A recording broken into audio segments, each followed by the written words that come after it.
Poland की intake बंद हो चुकी है क्योंकि एम्बेसी अपॉइंटमेंट नहीं दे रही। तो अब बच्चों के पास कौन सी ऑप्शन है कि अगर वो सितंबर इनटेक में वहाँ पहुँचना चाह रहे हैं यूरोप के अंदर। देखें, यूरोपीय यूनियन में 28 कंट्रीज़ हैं।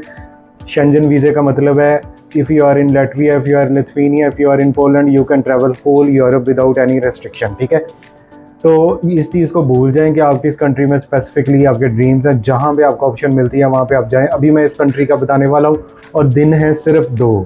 ये मेरी वीडियो आज 15 जून को अपलोड हो रही है। ठीक है, 18 जून लास्ट डेट है क्योंकि इससे पहले जो बाकी यूनिवर्सिटीज़ हैं उनकी डेडलाइन गुजर चुकी हैं। तो अभी सिर्फ एक यूनिवर्सिटी में और जो सब्जेक्ट्स हैं वो भी मैं इस यूनिवर्सिटी में बता रहा हूँ कौन से सब्जेक्ट्स हैं, क्या डिटेल्स हैं, क्या रिक्वायरमेंट है। अगर आप उसमें मीट करते हैं तो आपके पास ये टिल 18 जून तक ये टाइम है। उसके बाद कोई वीडियो देख रहा है तो वो जस्ट इन्फॉर्मेशन ले ले, क्योंकि इसमें मैं लैटविया के बारे में मैक्सिमम बता रहा हूँ कि क्या क्या आपको वहाँ पे रिक्वायर्ड है और किस तरह आप लैटविया में पहुँच सकते हैं, जिसकी वीज़ा रेशो 100% है। ये बात बहुत इंपॉर्टेंट है, वीज़ा रेशो 100%। पाकिस्तान से निकलना ये सबसे इम्पॉर्टेंट है, पाकिस्तान इंडिया से निकलना। बच्चे कहते हैं बहुत डिसअपॉइंटेड। आपकी डिसअपॉइंटमेंट तो बच्चे उस दिन ही शुरू हो गई थी जिस दिन आपने आंख खोली थी इस मुल्क में और सोच रहे थे यार मैं कितने आ गया। सारी ज़िंदगी ऐसे गुजारी है, तो अब क्या इस डिसअपॉइंटमेंट को ख़त्म करने का आपके पास मौका है, ये मैं इस वीडियो में बता रहा हूँ। तो चलते हैं वीडियो की तरफ।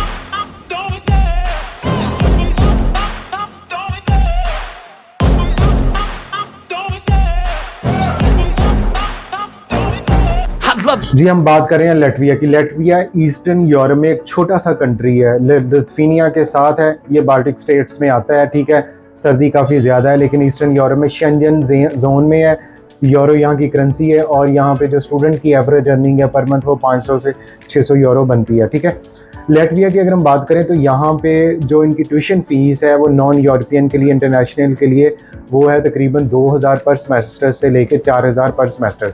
पब्लिक यूनिवर्सिटीज़ हैं कुछ जो टॉप रैंक यूनिवर्सिटीज़ हैं और जहाँ पे अगर आपका एडमिशन हो जाता है तो आपकी वीज़ा रेशो जो है वो 100% है। वीज़ा रेशो इसलिए 100% है कि लैटविया में जब आपका एडमिशन हो जाता है तो सीधा आपका टेम्प्रेरी रेजिडेंस कार्ड बनता है, ना कि आपका जो वो डेटा वीज़ा अप्लाई होता है। तो जब टेम्प्रेरी रेजिडेंस कार्ड, जब आपकी रिक्वायरमेंट्स पूरी होती हैं, आप सारा मीट करते हो तो आपको ईजिली मिल जाता है जिससे आप वहाँ पहुँच सकते हो। और लैटविया में पहुँचने का मतलब ये है कि आप यूरोप में 28 कंट्रीज़ में ईजिली फिर सकते हो, घूम सकते हो, अपने ख्वाबों को पूरा कर सकते हो, अपनी भटकती रूह को सुकून दे सकते हो। जो स्विट्ज़रलैंड में जाके कुछ होता वाले सीन पे जाके अपनी जब वो पिक्चर नहीं जब तक बनाता उसको सुकून नहीं आता। तो हम बात कर रहे हैं कि लैटविया में अभी क्या ऑप्शन है। लैटविया में जो मोस्टली इंटरनेशनल कैंडिडेट्स, क्योंकि हम स्पेशलाइज्ड रीजन से हैं भाई, हम आम कोई बंदे नहीं हैं, हमारे पाकिस्तान उस कंट्री लिस्ट में है जिसकी एक एडिशनल असेसमेंट रिक्वायर्ड है। ठीक है, इनकी इमिग्रेशन ऑफिस में। तो हमारी बहुत सारी जो यूनिवर्सिटीज़ हैं लैटविया की, उनके रास्ते हमारे लिए जो है वो 30 मई तक बंद हो चुके हैं। सिर्फ एक यूनिवर्सिटी, पब्लिक यूनिवर्सिटी, जिसके एडमिशन्स अभी ओपन है और उसमें दिन इतने शॉर्ट बाकी हैं कि जिस बच्चे ने जाना है वो अपना टाइम ज़ाया किए बगैर अगर ये रिक्वायरमेंट जो मैं वीडियो में बता रहा हूँ इसको पूरा कर ले तो वो वहाँ पे पहुँच जाएगा। नहीं तो फिर उसका ये सितंबर इनटेक का यूरोप का ख्वाब वहीं का वहीं रह जाएगा। इसके बाद हमारे पास ऑप्शन बनती है जनवरी फरवरी इनटेक की।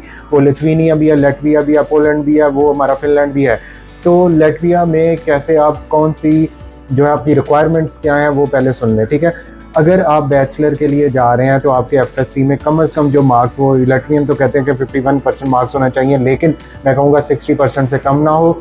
आपका मैट्रिक का और मैट्रिक की डिग्री मार्कशीट, इसी तरह एफएससी की डिग्री और मार्कशीट ये आईबीसीसी से और मोफा से टेस्टेड होनी चाहिए। ठीक है, जो बच्चे मास्टर्स के लिए जा रहे हैं उनकी बैचलर की डिग्री और ट्रांसक्रिप्ट, अगर डिग्री नहीं है तो प्रोविजनल जो सर्टिफिकेट है वो वाला, वो एचईसी से और मोफा से टेस्टेड हो। इस तरह ट्रांसक्रिप्ट भी एचईसी से और मोफा से टेस्टेड हो। ठीक है, अगर किसी के पास 2 साल का बैचलर है तो वो 2 साल का साथ में मास्टर लगा के फिर वो मास्टर में अप्लाई कर सकता है। अगर किसी की डिग्री के ऊपर ऑनर्स नहीं लिखा हुआ, 4 साल की डिग्री है, तो फिर वो एलिजिबल नहीं है मास्टर्स में अप्लाई करने के लिए। लैटविया में उसकी जो डिग्री है वो 2 साल की ही कंसिडर की जाएगी। इसके अलावा आपके पास इंग्लिश प्रोफिशिएंसी सर्टिफिकेट होना चाहिए, आपका पुलिस करैक्टर सर्टिफिकेट होना चाहिए। ये एक लेटेस्ट स्टेज पे चाहिए, police character certificate during your visa process.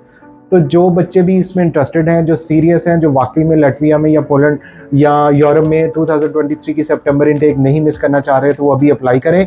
जो इस यूनिवर्सिटी जिसका मैं बता रहा हूँ इसकी जो ट्यूशन फ़ीस है वो तकरीबन 2100 से 2200 यूरो पर सेमेस्टर है। ठीक है, इट मीन्स कि एनुअल फीस आपकी बनती है 4000 यूरो, जो इतनी ज़्यादा नहीं है। तकरीबन आपने 8000 यूरो की आपकी बैंक स्टेटमेंट चाहिए, जो तकरीबन बनता है पाकिस्तानी 21 से 22 लाख। इसके अलावा आपकी क्या एप्लीकेशन फ़ीस है उस यूनिवर्सिटी में 100 यूरो, जो कैंडिडेट पे करेगा। 18 जून उसकी डेडलाइन है। ये लास्ट चांस है लैटविया का सितंबर 2023 इनटेक के लिए, यूरोप का मैं बार बार कह रहा हूँ, शेंजन जोन के लिए। तो जो बच्चे भी डिसअपॉइंटेड हैं, जो किसी और कंट्री में अपॉइंटमेंट नहीं ले सकते, बेटा उनको कोई फ़र्क नहीं पड़ता कि आपकी अपॉइंटमेंट मिली है या नहीं मिली, उनको दे डोंट बॉदर यू। आपको कोई बंदा भी आपका एहसास करने वाला नहीं है और ना होना भी नहीं चाहिए। क्यों करें आपका एहसास, ठीक है ना। आपको एहसास, आपको अपनी खुद रिस्पॉन्सिबिलिटी लेनी है, खुद आपको ये चीज़ें आगे लेके चलनी है, बार बार कोशिश करनी है, फिर ही आप आगे आपको जाके मौके मिलेंगे। अब जो सब्जेक्ट्स हैं इस यूनिवर्सिटी में जिसके लिए मैं बोल रहा हूँ, जिसमें आपके चांसेस हैं, वो सिर्फ ये सब्जेक्ट वाले मेरे से रब्ता कर लें, 15 की रात को कर लें, 16, 17, 18 तक कर लें, विदाउट एनी चस्का पार्टी उनका यहाँ पे अप्लाई होगा। 100% वीज़ा रेशियो है लटविया की, मैं बार बार कह रहा हूँ। अब सब्जेक्ट्स कौन से हैं जी, उसमें बायोलॉजी है, मास्टर्स प्रोग्राम है, 2 ईयर प्रोग्राम है। ट्यूशन फीस जो है वो उसकी यही 2100 यूरो पर सेमेस्टर है, ठीक है। इसके अलावा बिजनेस एंड फाइनेंस प्रोसेस, ये बैचलर प्रोग्राम है, 4 ईयर्स का 4 ईयर्स का प्रोग्राम है, ठीक है। इकोनॉमिक्स जो है इसमें इसके अलावा एजुकेशनल साइंसेज में भी मास्टर का प्रोग्राम है, फुल टाइम प्रोग्राम है, 2 ईयर्स का प्रोग्राम है। इंग्लिश में ये सारे प्रोग्राम, एजुकेशनल साइंसेज में जो है 3 ईयर्स का भी PhD प्रोग्राम है। इसके अलावा इंग्लिश फिलोलॉजी में आपका जी है मास्टर्स का प्रोग्राम है 2 ईयर्स का, और फिर इसके अलावा है आपका हिस्ट्री ऑफ आर्कोलॉजी में PhD है। लैंग्वेज एंड लिटरेचर स्टडीज़ में आपका PhD है 3 ईयर्स का। मैनेजमेंट साइंसेज में PhD है 3 ईयर्स की। साइकोलॉजी में PhD है, ठीक है। इसके अलावा आपका स्मार्ट इकोनॉमिक्स एंड इनोवेशन, ये मास्टर प्रोग्राम है 2 ईयर का। बाद मेरे इस यहाँ से जो मैं कुछ बोला है इसको रिवाइंड करके देख लें तो आपको समझ लग जाएगी कौन से प्रोग्राम। यूनिवर्सिटी का नाम मैं इसलिए नहीं रिवील कर रहा कि जो बच्चे भी डिज़र्विंग हो गए, उनके अलावा भी बाकियों ने भी ठा एप्लीकेशन भेजनी है, बेशक उनका क्राइटेरिया मैच करता हो या ना करता हो। बैचलर मास्टर्स के लिए आपकी CGPA जो है वो 3.0 से ऊपर होनी चाहिए, मैं बार बार कह रहा हूँ, ठीक है। 60% के राउंड अबाउट आपका होना चाहिए, तो यहाँ पे आपका एडमिशन हो सकता है।